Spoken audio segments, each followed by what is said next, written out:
നമസ്കാരം. ഈ ദിവസ വാർത്തകളുടെ സമഗ്ര ചിത്രവുമായി വാർത്തയിൽ നിന്ന് ആരംഭിക്കുന്നു. നോക്കാം തലക്കെട്ടുകൾ. Our government will launch a scheme to help deserving sections of the middle class, and I quote from Honorable Prime Minister's words, living in rented houses or slums or chawls and unauthorized colonies, unquote, to buy or build their own house. ജനപ്രിയ പ്രഖ്യാപനങ്ങളില്ലാതെ Nirmala സീതാരാമന്റെ budget. ആദായ നികുതി ഘടനയിൽ മാറ്റമില്ല. യുവാക്കൾക്കും സ്ത്രീകൾക്കും കർഷകർക്കും പരിഗണന. തുടർഭരണ ആത്മവിശ്വാസം പ്രകടിപ്പിച്ച് ധനമന്ത്രി. The goal of Vikasit Bharat with good intentions, true dedication and hard work in the coming years and decades. With this, Honorable Speaker, I commend the interim budget to this August House. രാജ്യത്തിന്റെ ശോഭന ഭാവി കെട്ടിപ്പടുക്കാനുള്ള budget എന്ന പ്രധാനമന്ത്രി. സംസ്ഥാനത്തിന്റെ ന്യായമായ ആവശ്യം പരിഗണിച്ചില്ലെന്ന് മുഖ്യമന്ത്രി.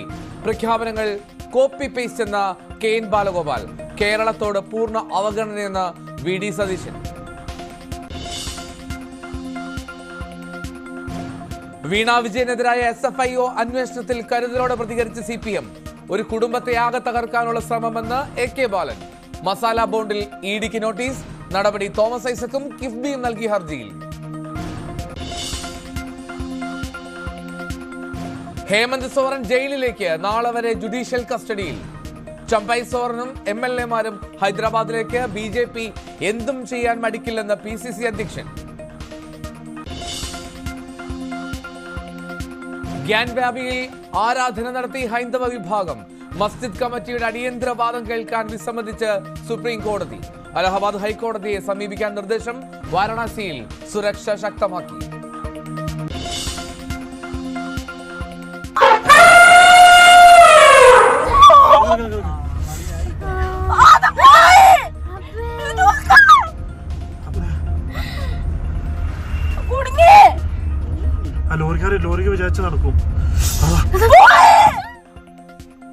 മുത്തങ്ങ ബന്ദിപ്പൂർ വനമേഖലയിൽ യാത്രക്കാരെ ഓടിച്ചു കാട്ടാന. രക്ഷപ്പെട്ടത് തലനാരിഴയ്ക്ക്.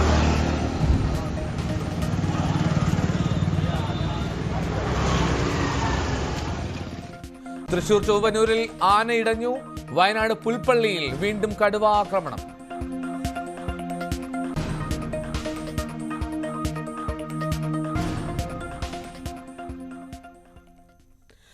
വാർത്തയിൽ ഇന്ന് വിശദമായി. ജനപ്രിയ പ്രഖ്യാപനങ്ങളില്ലാതെ രണ്ടാം മോദി സർക്കാരിന്റെ അവസാന ബജറ്റ്. കഴിഞ്ഞ 10 വർഷത്തെ നേട്ടങ്ങൾ അക്കമിട്ടു നിരത്തി 57 മിനിറ്റ് മാത്രം ദൈർഘ്യമുള്ളതായിരുന്നു ധനമന്ത്രി നിർമ്മല സീതാരാമന്റെ ബജറ്റ് പ്രസംഗം. പൊതു തെരഞ്ഞെടുപ്പിൽ BJP വീണ്ടും അധികാരത്തിൽ വരും എന്ന തികഞ്ഞ പ്രതീക്ഷയും ധനമന്ത്രി പ്രകടമാക്കി. 2024 വീണ്ടും അധികാരത്തിൽ വരുമെന്ന ശുഭപ്രതീക്ഷയിൽ അവതരിപ്പിച്ച അവസാന ബജറ്റിൽ പ്രഖ്യാപനങ്ങൾക്ക് പകരം കഴിഞ്ഞ 10 വർഷത്തെ നേട്ടങ്ങൾ ധനമന്ത്രി എണ്ണി പറഞ്ഞു. ആകെ 58 മിനിറ്റ് മാത്രം നീണ്ടുനിന്ന ബജറ്റ് പ്രസംഗത്തിൽ 2047ഓടെ വികസിത ഭാരതം എന്നതാണ് സർക്കാരിന്റെ ലക്ഷ്യമെന്നും ധനമന്ത്രി ഊന്നി പറഞ്ഞു. The economy got a new vigor. The fruits of development started reaching the people at scale. The country got a new sense of purpose and hope.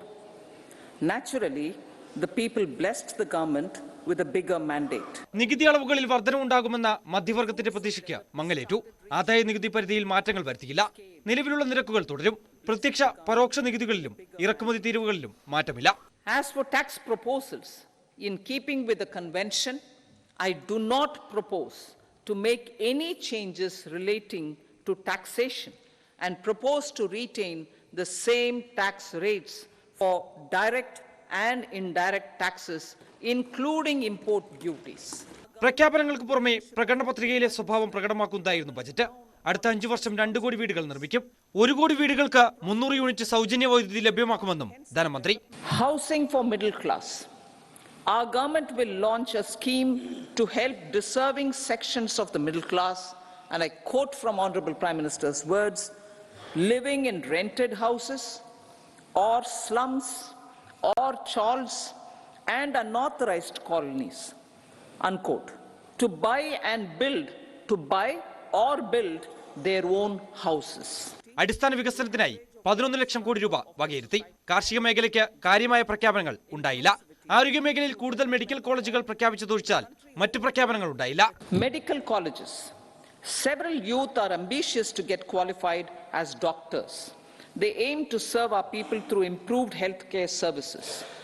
Our government plans to set up more medical colleges by utilizing the existing hospital infrastructure under various departments. A committee for this purpose will be set up to examine the issues and make relevant recommendations. Tourism രംഗത്ത് കൂടുതൽ ഊന്നൽ നൽകും. ലക്ഷദ്വീപിന്റെ tourism സാധ്യതകൾ വർദ്ധിപ്പിക്കും. സംസ്ഥാനങ്ങൾക്കും കാര്യമായ പ്രഖ്യാപനങ്ങളില്ല. എന്നാൽ സംസ്ഥാനങ്ങൾക്ക് പലിശരഹിത വായ്പ 50 വർഷത്തേക്ക് നൽകും. തെരഞ്ഞെടുപ്പിന് മുൻപുള്ള ഇടക്കാല ബജറ്റ് വോട്ട് ഓൺ അക്കൗണ്ട് ആണെങ്കിലും ജനപ്രിയമായില്ല എന്നതാണ് ശ്രദ്ധേയം. National desk, news 18. വനിതാ ശാക്തീകരണത്തിന് മുൻകാലങ്ങളിലെ നേട്ടങ്ങളുടെ തുടർച്ച മാത്രമായി കേന്ദ്ര ബജറ്റ്. ആകെ ജനസംഖ്യയിൽ പകുതിയിലേറെ സ്ത്രീ വോട്ടർമാരാണെങ്കിലും അവരെ ആകർഷിക്കുന്ന പ്രഖ്യാപനങ്ങൾ ബജറ്റിൽ ഉണ്ടായില്ല. ആകെ ആരോഗ്യമേഖലയിൽ സ്ത്രീകൾക്ക് ഊന്നൽ നൽകുന്ന പദ്ധതികൾ മാത്രമാണ് ബജറ്റിൽ ഇടം കണ്ടെത്തിയത്. വനിതാ ശാക്തീകരണത്തിന് കൂടുതൽ ഊന്നൽ നൽകുന്ന പ്രഖ്യാപനങ്ങൾ ബജറ്റിൽ ഉണ്ടാകുമെന്ന് പ്രതീക്ഷിച്ചെങ്കിലും മുൻകാലങ്ങളിലെ നേട്ടങ്ങളുടെ തുടർച്ച മാത്രമായി. വനിതാ സംരംഭകർക്ക് 30 കോടി മുദ്രാ ലോണുകൾ നൽകി. 10 വർഷത്തിനിടെ ഉന്നത വിദ്യാഭ്യാസ സ്ഥാപനങ്ങളിൽ പെൺകുട്ടികളുടെ പ്രവേശനം 28% വർദ്ധിച്ചു. തൊഴിലിടങ്ങളിൽ സ്ത്രീകളുടെ പ്രാതിനിധ്യം വർദ്ധിച്ചു. പ്രധാനമന്ത്രി ആവാസ് യോജനയിലൂടെ ഗ്രാമീണ മേഖലയിൽ അനുവദിച്ച വീടുകളിൽ 70%ന്റെയും ഉടമകൾ വനിതകളാണെന്നും ധനമന്ത്രി പറഞ്ഞു. 83 lakh SHGs. 83 lakh SHGs with 9 crore women are transforming rural socio-economic landscape with empowerment and self-reliance. Honorable Speaker said, their success has assisted nearly 1 crore women to become Lakpati Didi already. Ayushman Bharat പദ്ധതിയിൽ അംഗനവാടി ജീവനക്കാരെയും ആശാ വർക്കർമാരെയും ഉൾപ്പെടുത്തി. Ayushman Bharat. Healthcare cover under Ayushman Bharat scheme will be extended to all ASHA workers, to all Anganwadi workers and helpers. ഗർഭിണികൾക്കും കുട്ടികൾക്കുമായി പ്രത്യേക പദ്ധതി പ്രഖ്യാപിച്ചു. Cervical ക്യാൻസറിനെതിരെ യുവിൻ platform വഴി vaccination നൽകും. സ്റ്റാർട്ടപ്പുകൾക്ക് നികുതി ഇളവ് നൽകുമെന്നും ധനമന്ത്രി. Cervical cancer vaccination. Our government will encourage vaccination for girls in the age group of 9 to 14 years for prevention of cervical cancer. മുത്തലാഖ് നിരോധിച്ചതും പാർലമെന്റിലും സംസ്ഥാന നിയമസഭകളിലും 33% വനിതാ സംവരണം നടപ്പാക്കാനായതും കേന്ദ്ര സർക്കാർ നേട്ടമായി ഉയർത്തിക്കാട്ടി. National desk, news 18. പൊതു തെരഞ്ഞെടുപ്പുകൾക്ക് മുന്നോടിയായുള്ള ബഡ്ജറ്റുകളുടെ പതിവ് തെറ്റിക്കുന്നതായിരുന്നു നിർമ്മലാ സീതാരാമന്റെ ബഡ്ജറ്റ് പ്രസംഗം. വോട്ട് ലക്ഷ്യമിട്ടുള്ള വമ്പൻ പദ്ധതികളോ ജനപ്രിയ പ്രഖ്യാപനങ്ങളോ ഉണ്ടായില്ല. പകരം 3ാം തവണയും മോദി സർക്കാർ എന്ന ആത്മവിശ്വാസം പ്രതിഫലിപ്പിക്കാനാണ് നിർമ്മലാ സീതാരാമൻ ശ്രമിച്ചത്. കർഷകരുടെ അക്കൗണ്ടിലേക്ക് വർഷം 6000 രൂപ നൽകുന്ന പ്രധാനമന്ത്രി കിസാൻ സമ്മാൻ നിധി പ്രഖ്യാപിച്ചത് കഴിഞ്ഞ ലോക്സഭാ തെരഞ്ഞെടുപ്പിന് തൊട്ടു മുമ്പാണ്. അന്ന് പീയൂഷ് ഗോയൽ നടത്തിയതിന് സമാനമായ ഒരു പ്രഖ്യാപനവും ഇന്ന് നിർമ്മലാ സീതാരാമനിൽ നിന്ന് ഉണ്ടായില്ല. അന്നും ഇന്നും തമ്മിലുള്ള പ്രധാന വ്യത്യാസം, അന്ന് തുടർ വിജയത്തിൽ BJPക്ക് കടുത്ത ആശങ്കയുണ്ടായിരുന്നു. ഇന്ന് അതില്ല എന്നതുകൂടിയാണ്. അന്ന് മധ്യപ്രദേശും രാജസ്ഥാനും ഛത്തീസ്ഗഡും അടക്കം 5 സംസ്ഥാനങ്ങളിൽ നടന്ന തെരഞ്ഞെടുപ്പിൽ ഒരിടത്തും ഭരണം പിടിക്കാൻ BJPക്കായിരുന്നില്ല. ഇന്ന് അങ്ങനെയല്ല. അന്ന് തോറ്റ 3 വലിയ സംസ്ഥാനങ്ങളിലും BJP ഭരണമാണ്.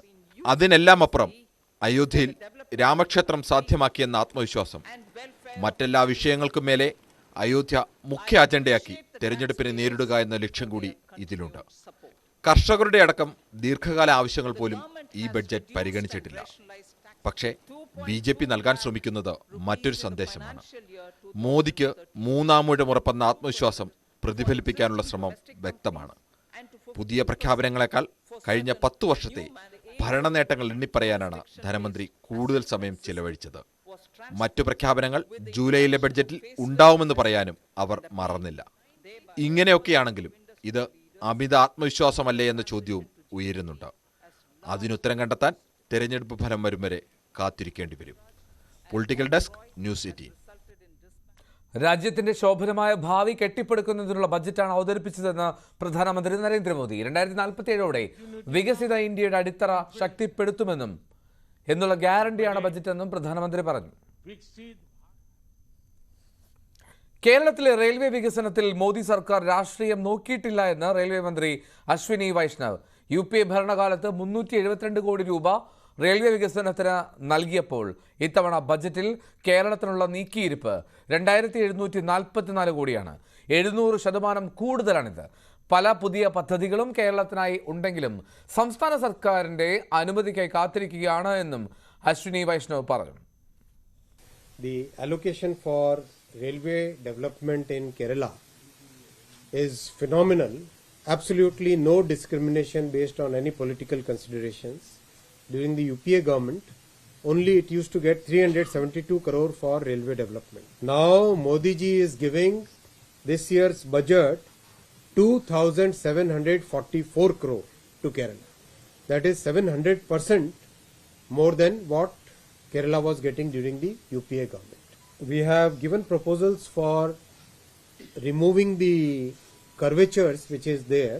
We have given many such proposals to the state government, and there are so many projects which are right now waiting for state government's clearances in terms of land acquisition. കേരളത്തിന്റെ ന്യായമായ ആവശ്യങ്ങളൊന്നും ബജറ്റിൽ പരിഗണിച്ചിട്ടില്ല എന്ന് മുഖ്യമന്ത്രി. പാവപ്പെട്ടവരോടും നമ്മുടെ സംസ്ഥാനത്തോടും എന്തു സമീപനമാണ് BJP സർക്കാർ സ്വീകരിക്കാൻ ഉദ്ദേശിക്കുന്നത് എന്നത് കൂടുതൽ വ്യക്തമായി. സംസ്ഥാന താൽപര്യങ്ങളെ ഹനിക്കുന്നതും പണപ്പെരുപ്പം ശക്തിപ്പെടുത്തുന്നതും ജനങ്ങളെ പാപ്പരീകരിക്കുന്നതുമാണ് ബജറ്റും അതിലെ സാമ്പത്തിക സമീപനങ്ങളും. സംസ്ഥാനങ്ങളുടെ കടമെടുപ്പ് പരിധി വർദ്ധിപ്പിക്കണമെന്നതടക്കമുള്ള ആവശ്യങ്ങൾ അംഗീകരിച്ചില്ല എന്നും മുഖ്യമന്ത്രി ചൂണ്ടിക്കാട്ടി. നികുതി പിരിക്കുന്നതിൽ കേരളം പരാജയപ്പെട്ടെന്നും കേരളം പ്രതീക്ഷിച്ചതൊന്നും കേന്ദ്ര ബജറ്റിലില്ലെന്നും ധനമന്ത്രി KN ബാലഗോപാൽ. ബജറ്റ് വെറും കോപ്പി പേസ്റ്റാണ്. ബജറ്റിലെ 17 ലക്ഷം കോടിയും കടമാണെന്നും ധനമന്ത്രി പറഞ്ഞു. പ്രതീക്ഷ ഒട്ടും പാലിക്കുന്ന തരത്തിലേക്കോ പ്രതീക്ഷിക്കുന്ന തരത്തിലേക്കോ ഇന്ത്യൻ എക്കണോമിയെ മുന്നോട്ട് കൊണ്ടുപോകാൻ സഹായകരമായൊരു ബഡ്ജറ്റ് ആയില്ല. ഞങ്ങൾ പറയുന്ന കാര്യം മാത്രമല്ല, എല്ലാവരും പ്രതീക്ഷിച്ചിരുന്ന അതിനപ്പുറം ഒരു പഴയ കാര്യം കോപ്പി പേസ്റ്റ് എന്ന നിലയിൽ മാത്രം പറയുന്ന ഒരു തരത്തിലേക്കാണ് കാര്യം വന്നത്. കേന്ദ്ര ബജറ്റിൽ കേരളത്തിന് പൂർണ്ണ അവഗണനയെന്ന പ്രതിപക്ഷ നേതാവ് VD സതീശൻ. പാവങ്ങൾക്ക് ഒന്നുമില്ല, കോർപ്പറേറ്റുകളോടാണ് വിധേയത്വം. കർഷകരുടെ വരുമാനം വർദ്ധിപ്പിക്കാനുള്ള യാതൊരു പ്രഖ്യാപനവും ബജറ്റിലില്ല. ദേശീയ ഗ്രാമീണ തൊഴിലുറപ്പ് പദ്ധതി, സാമൂഹിക സുരക്ഷാ പെൻഷൻ എന്നിവയുടെ വിഹിതത്തിലും കാലാനുസൃതമായ വർധനവില്ല. കേരളം ഇന്ത്യയുടെ ഭാഗമാണോ എന്ന് സംശയം ജനിപ്പിക്കുന്നതാണ് കേന്ദ്ര ബജറ്റെന്നും VD സതീശൻ വിമർശിച്ചു. കേന്ദ്ര ബജറ്റിൽ വലിയ ജനപ്രിയ പ്രഖ്യാപനങ്ങൾ നടന്നിട്ടില്ലെന്ന് Malabar gold chairman MP Ahmed. നിലവിൽ ഉള്ള സാമ്പത്തിക നയങ്ങൾ തുടരുമെന്ന് കേന്ദ്രം ബജറ്റിൽ വ്യക്തമാക്കുന്നു. ഇന്ത്യയെ വികസിത രാജ്യമാക്കും എന്ന കാഴ്ചപ്പാടിലാണ് മന്ത്രി ബജറ്റ് അവതരിപ്പിച്ചത്. ഉയർന്ന നികുതി നിരക്കും കെടുകാര്യസ്ഥതയും ഒഴിവാക്കി നികുതി വെട്ടിപ്പ് കുറയ്ക്കണം. ജനങ്ങൾക്ക് വേണ്ടത് തൊഴിലാണ്. തൊഴിൽ സാധ്യതകൾ കൂടുതൽ കൊണ്ടുവരണം. നികുതി നിരക്ക് കുറച്ച് സ്വർണ്ണക്കടത്ത് കുറയ്ക്കുന്നതിനുള്ള നിർദ്ദേശങ്ങൾ ബജറ്റിലില്ല എന്നും അദ്ദേഹം പറഞ്ഞു. രാജ്യത്തെ പാചകവാതക വില കൂട്ടി. 19 കിലോ വാണിജ്യ സിലിണ്ടറിന് 15 രൂപയാണ് വർദ്ധിപ്പിച്ചത്. 1781 രൂപ 50 പൈസയാണ് പുതുക്കിയ വില. ഗാർഹിക സിലിണ്ടറിന്റെ വിലയിൽ മാറ്റമില്ല. കഴിഞ്ഞ ഡിസംബർ 1 വാണിജ്യ സിലിണ്ടറുകളുടെ വില എണ്ണ കമ്പനികൾ 21 രൂപ കൂട്ടിയിരുന്നു. കൂടുതൽ വാർത്തകളിലേക്ക് എത്താം ഇടവേളയ്ക്ക് ശേഷം.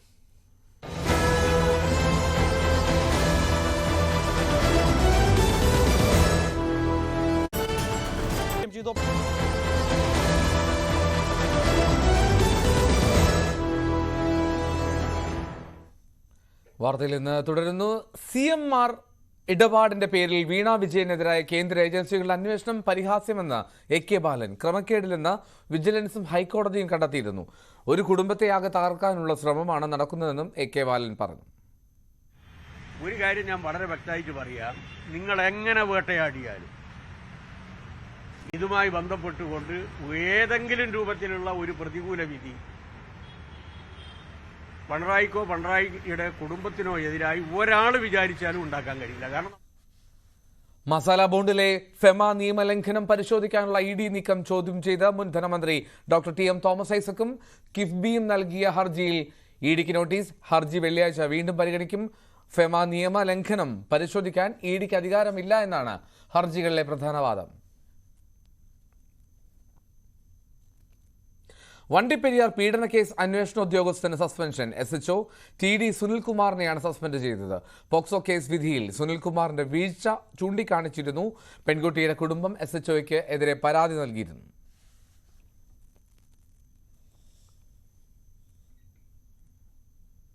ജാർഖണ്ഡ് മുൻ മുഖ്യമന്ത്രി ഹേമന്ത് സോറൻ ജയിലിലേക്ക്. ഹേമന്ത് സോറനെ വെള്ളിയാഴ്ച വരെ ജുഡീഷ്യൽ കസ്റ്റഡിയിൽ വിട്ടു. 10 ദിവസത്തെ റിമാൻഡാണ് ഇഡി ആവശ്യപ്പെട്ടത്.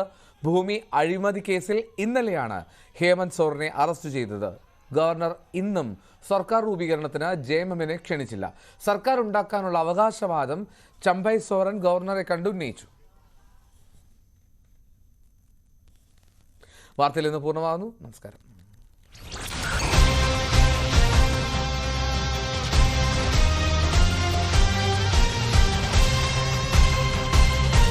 പൊതുബജറ്റ് 2000